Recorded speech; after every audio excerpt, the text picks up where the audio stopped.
Morning, folks. Welcome to the high maintenance hangar for another week of festivities and trying to get this airplane in the air. So last week you saw me unload a bunch of tools, and I was able to unload everything in here, including all of the slings and lifting pieces for the propeller, and except for this big wrench, this spanner to put on the spinners for the propellers. So what I'm going to do is I'm going to drill a couple of holes in the back of this toolbox, and then we can just hang this right there. It'll be out of the way, but accessible. So to that end, I don't have all of the necessary hardware ready-made, so I'm making some changes. Now these are just hardware bolts, which will be fine. These are aircraft nuts, but I didn't have any jam nuts for the one side, so I ground off the nylon lock that was in it. And all I had were 3/8 fender washers. I'm doubling them up, but I'm drilling them out to 1/2 inch. So that's what I'm doing.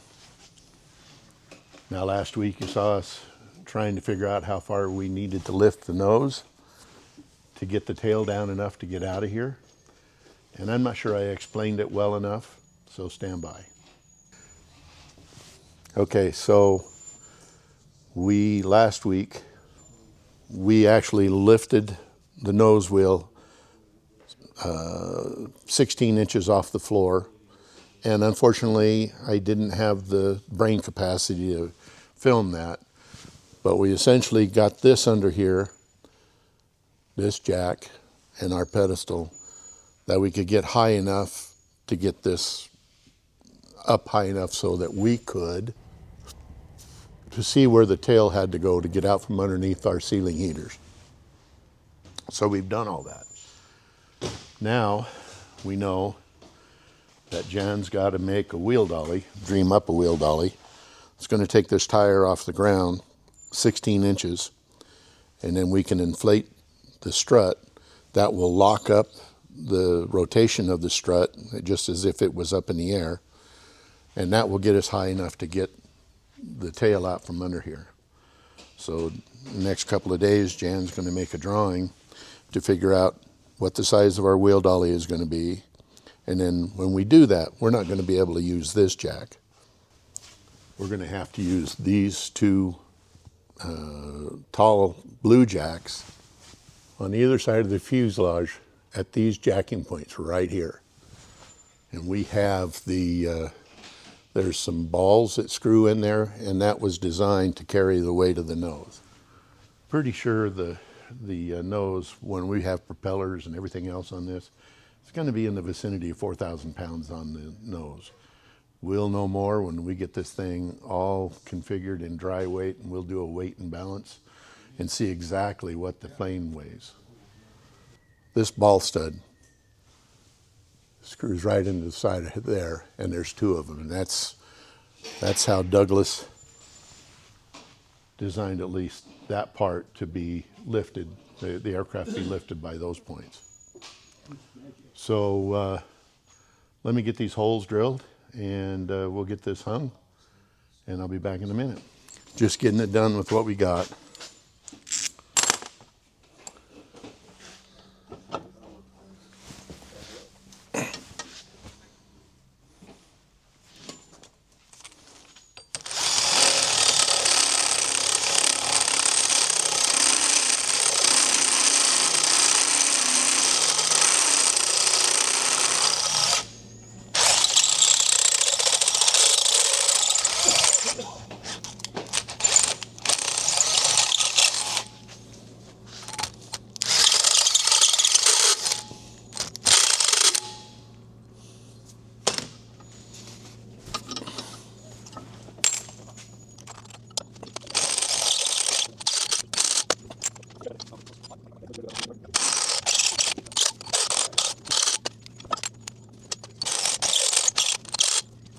All right, I've got this all done.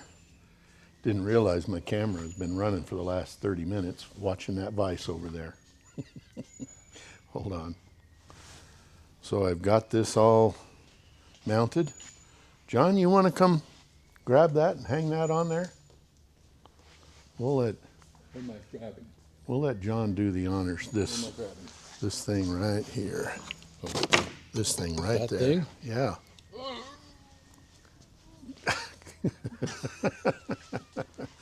Why don't you hang that straight up and down on there? Like this? Yep.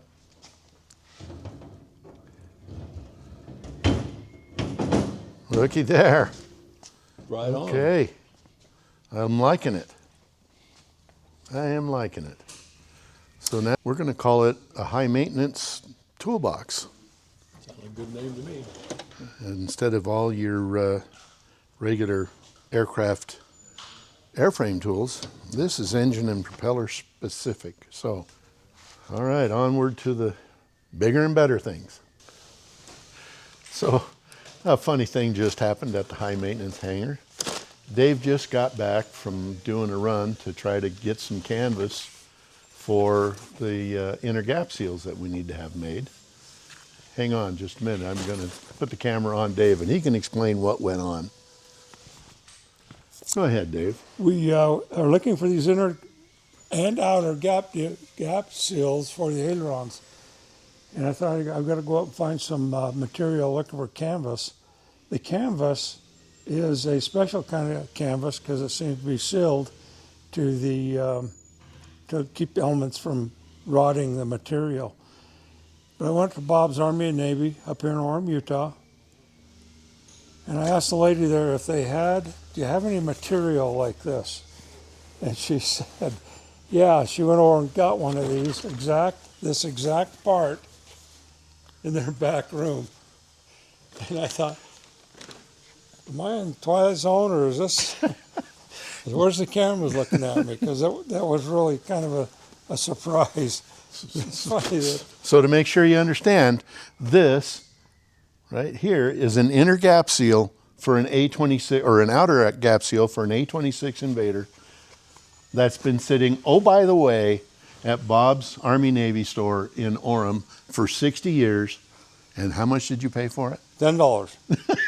$10 for the whole thing, including zippers. And they had zippers there that were $12 each. So that was really quite a find. Yeah. And of course he asked her if she had any more, and of course she did not. But no, oh, she doesn't even have a clue what this is. You know what this is? She said no, and I thought, I'm not going to go there. The price will double and triple and go up to $400. So that's a huge score, Dave. Congratulations. That was kind of a fun things you find around the country that go to an A26. It's amazing what's crawled out of the woodwork. And anyway, nobody anywhere would know what that was for.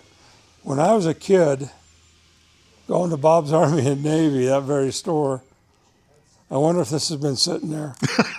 Now here I come in and buy it for $10. I was going to buy it whether we could use it or not. Of course. That's hilarious. So I'm going to go back to work, and I'll talk to you soon. Bye. So we're continuing on with the saga of the gap seals at light speed. Well, maybe not light speed. We're probably not even close to the speed of sound. As a matter of fact, pretty slow progress, but that's what it takes to build an airplane, essentially. So in the gap seals, this is a retainer strip that bolts the gap seals to the rear spar of the wing. We only had one original. We created a couple of others using some off-the-shelf stuff, but we were out of that stuff.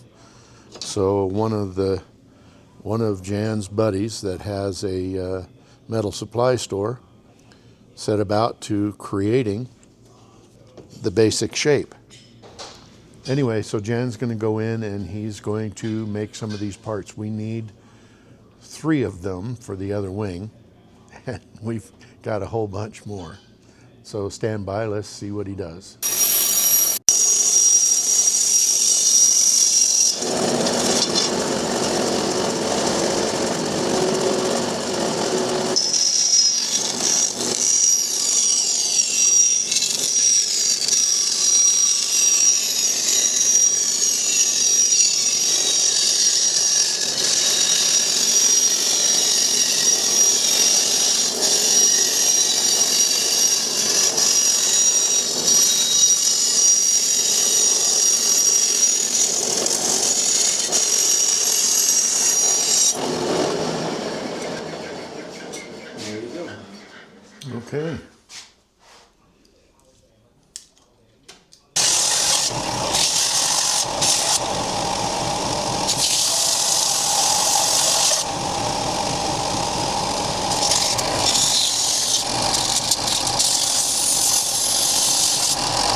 Okay.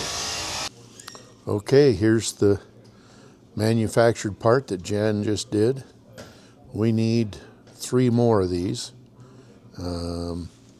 And we're really happy that we have access to the guys over at a precision metal fabrication shop.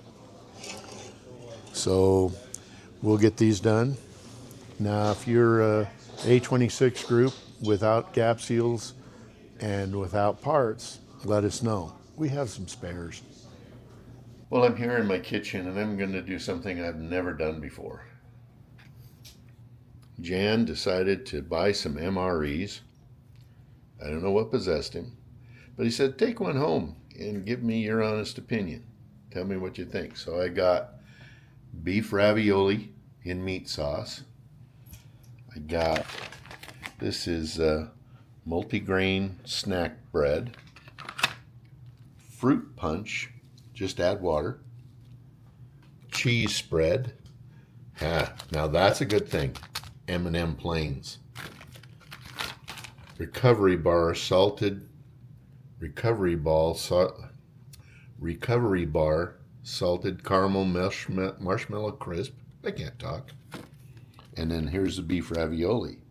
In addition to that, they give you a napkin. They give you a moist towelette. Mince for after dinner. Iodized salt. Matches. A spoon. And the cutest little Tabasco bottle you've ever seen. So the deal is, I take the main meal out of the bag, I put it in here, I add water, I stand it up and let it heat, and in 10, what does it say? 10 to 15 minutes, I should have beef ravioli. So stand by and we'll see what this means.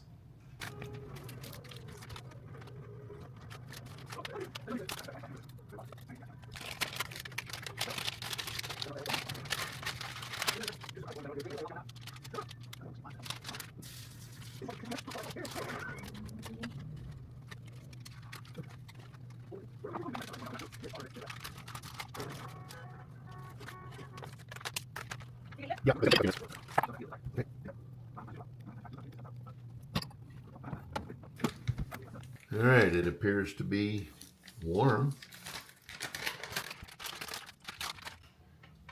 It's been about 15 minutes. Well, let's see. You're supposed to be able to tear this stuff, but I got a kitchen and I got scissors. And I also have a bowl to work out of. Well, it smells pretty good. Okay. And since I never eat Tabasco, but since I have it, if I can get it open, let's go ahead and try it. These were designed to be opened by 6-year-olds. All right. Let's see. Is it not open? There we go. Okay, there's that. And let's see, I got fruit punch. Open zipper, add 12 ounces of water. Okay. So right there. So be right back. I'm going to go over to the fridge and get some water.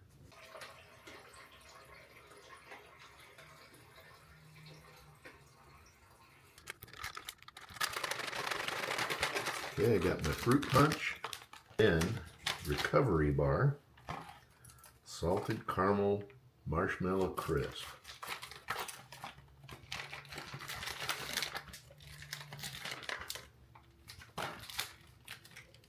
And it's got its own separate wrapper.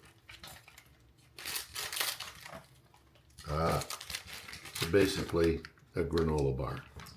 Bon appetit.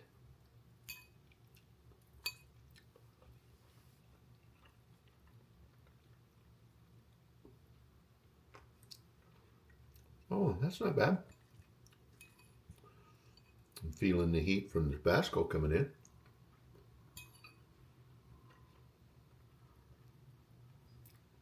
Yeah, I could live off of that. We're going to try the bread.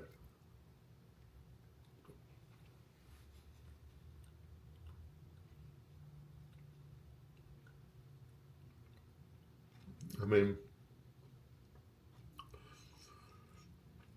I probably wouldn't go to a restaurant and have this stuff, but as a food, it's not bad. Let's try the fruit punch. Got to clear the palate.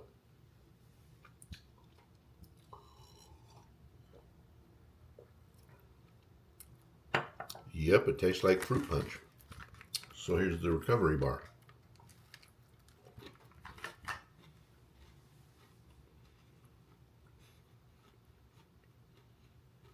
They're pretty good too. Would I recommend this? Yeah, it's not bad at all. Okay, I'm gonna go eat my M&Ms, watch some more TV, and go back to work.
I'm going to the next. I don't stop the action. I just keep flimming.